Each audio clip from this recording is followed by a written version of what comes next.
你是否有以下几种状况？你可能看过很多教学，买了很多课程，也在 YT 上看过影片，跟着实做过，可以做出1-2个成品或功能，但如果要制作游戏的话，还是很吃力。你也有可能花了好几万块去上课，结果后来才发现，这些课程其实都是网络上找得到的资源，课程不过是做好资源整理给你而已。好不容易学完引擎了，结果并不适合你想要制作的游戏，或是任职的工作，又或是引擎太偏门，或是还在发展中。大家好，我是技术人员 Ron。这支影片将以创作者的角度来做经验分享，该怎么挑选学习方式跟工具。这边我们就用学习 Unity 这件事当做范例。但不管你是学习 Unity 还是 Unreal 或是任何东西，其本质道理都是一样的。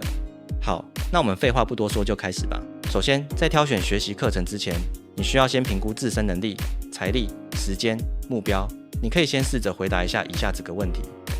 你有没有相关的经验，比如程式背景或是美术背景？你有没有开发过游戏的经验，或是用过工具的经验？你打算花多少钱在这件事上？你打算花每周或每个月花多少时间学习？你的短期目标是什么？长期目标是什么？这几个问题就可以快速总结你目前自身的状况。每个问题都可以对应一个状况。接下来我会逐一来分析每个问题的用意。首先，对自身能力评估。这边我把能力依照熟练度分成零基础、新手、熟手，更高阶的我想应该不会看这影片才对。如果你没有相关开发经验，没有程式或美术等游戏开发相关背景，那就会是零基础。如果你稍微有碰过引擎或是有相关背景，有做过一些简单的功能，甚至勉强完成一个成品，那就会是新手。如果你完整开发过2-3款以上小或中型的作品，并有上架到平台上，那么你就是熟手了。接着你需要衡量你的目标，但这边必须先说一下，我其实收到或是被询问很多次，很多人学游戏一开始的目标就设得非常大，这并不是一件坏事，但必须老实说，目标设得太大，随便一个挫折就会导致整个放弃。我也辅导1对1或小班制的学生，一样都会问这些问题。大多数人的回答都会是想做3A 游戏，想做 MMO， 想做动作游戏等等的。对于他们零基础又或是新手来说，步伐跨得太大了。这边我就用一张平均时间表来表示，从每个阶段学习培养大概所需的时间。这边指的是平均值，当然投入的时间越多或越努力，相对学习的效率就越快。这边以每个月花4到8天，每天2到3小时的时间来学习，当做计算时间。从零基础到新手，大概需要1到3个月左右。这时候你大概已经知道整个流程跟一些系统的基础操作，可能可以做完一个系统，或是可以完成一个小作品了。从新手到熟手，就会需要大量且不同系统的训练。平均一个小型的游戏开发大概3到6个月左右，中型的游戏大约1年到2年左右，大型游戏是2年以上。要累积作品，即便是小型游戏的话，也会需要9到18个月的练习时间。另外，特别说明一下，在学习做游戏这件事情上，这边有个很常见的误区，很多人都会觉得，我不是只要学特定的功能，然后把这些功能组合起来就好吗？这样讲道理上没有错，但人并不是电脑，你没办法看一次别人写的东西，你就有办法应用。你必须反复思考、尝试、实作验证，才能真正的学会。这个学习的过程是必须自己去花时间实作去感悟的。即便有老师1对1教学，它也顶多起到解答的作用而已，没有真正的思考，这些知识也不会是你自己的。这也是为什么会需要这么多时间去累积实务经验的原因。接着回到目标确定上，我这边就简单列一些我比较常听到的目标，以及我主观认为这些目标大概需要什么程度的能力，各位可以参考看看。如果你只是想学会 Unity， 会一点基础操作而已，其实门槛也不高，大概新手的程度就可以了。如果你是想找一份 Unity 工程师的工作，那你最少需要新手或熟手的程度。一般相关大学的学生刚出社会，大概会或落在新手以上，熟手未满的阶级。这边其实就看每间公司招人的标准了。一般来说，正常的独立工作室或小公司找人的标准至少都是熟手以上，比较有能力接受新人的是一些老牌正常的大公司了。至于什么公司是正常，什么是不正常，该怎么分析，这部分其实水很深，有兴趣的话在底下留言敲完。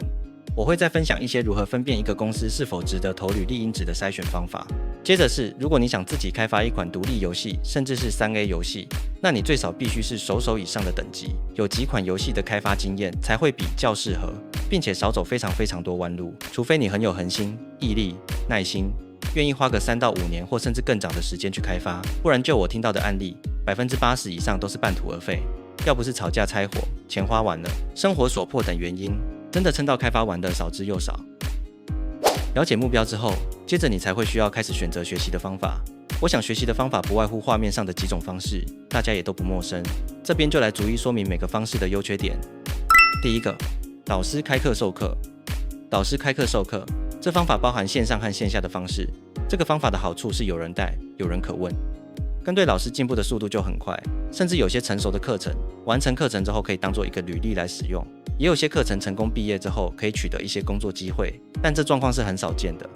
不过总而言之，这方法非常适合零基础或新手阶段且有一点钱想快速学习的人选择。但这方法看起来很美好，为什么选择的人很少呢？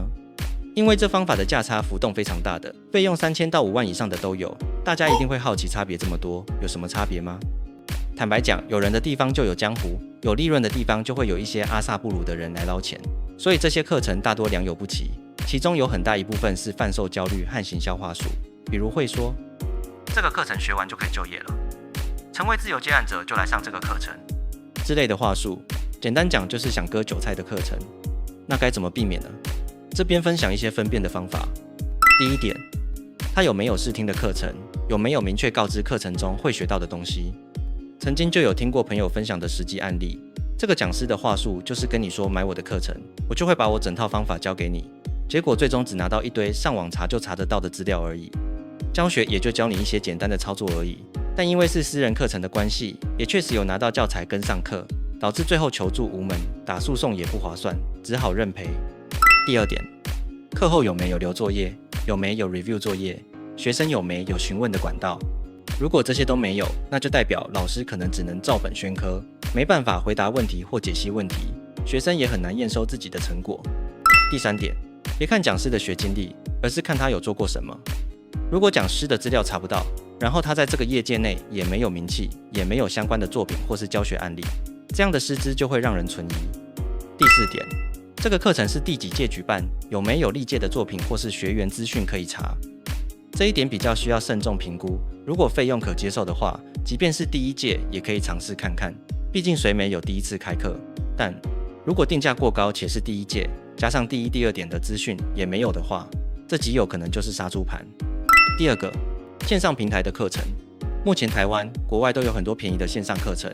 基本上500到3000元左右就可以看到课程内容，而且平台有保障跟初步筛选，会先过滤掉一些不够优质的内容。相对的，这个平台上通常都是初学者阶段的课程，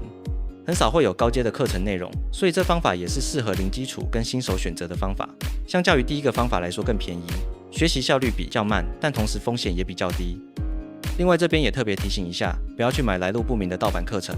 一方面这是侵害原作者的利益和知识产权，另一方面这些课程说不定是免费或是便宜的课程，盗版仔透过讯息差拿来做无本生意的。第三个， YouTube 或哔哩哔哩影音平台的免费课程，我想这是目前大家最主流也最不花钱的方法。这方法不论你在任何阶段，其实都还会在影音平台上找学习资料，但这方法有几个比较大的缺点：一、教学内容片面或不连贯；二、资讯过时或是错误的；三、学习跟领悟需要更多的时间；四、没有人可以询问。第四个， AI 协助学习，这是一个比较新型的方式，不论是 ChatGPT、Gemini 都可以透过询问问题，请 AI 帮助你学习。就像我之前出的影片所提到的方法一样，也可以搭配第三个方法，让 AI 补充说明或解答疑惑。但这方法缺点就是，目前的 AI 有时候会骗人，需要自己反复验证查资料，导致花比较多的时间在排除问题。但我觉得这方法在未来也会逐渐变成主流的趋势，毕竟它适合任何阶段的人去快速搜寻资料回答问题。以上都是比较常见的学习方法，各位可以根据自身的需求来选择。刚好近期是毕业季，看到不少私人或补习班纷纷开课，但实际看课程内容有良莠不齐的感觉，所以想说做支影片来给大家一个可以评断的标准。最后的最后，我想说，不管你是否选择花钱上课，还是看免费的影片，其实都会回归到一个本质上，就是个人在上完课之后，有没有真的去练习和实作。如果没有，即便你花了很多钱或收集了很多课程，这些其实都只是心理安慰而已，没有实际真的把东西学会。好了，以上就是本次影片的内容。如果有想了解的内容，欢迎在底下留言告诉我。那我们就下部影片见啦。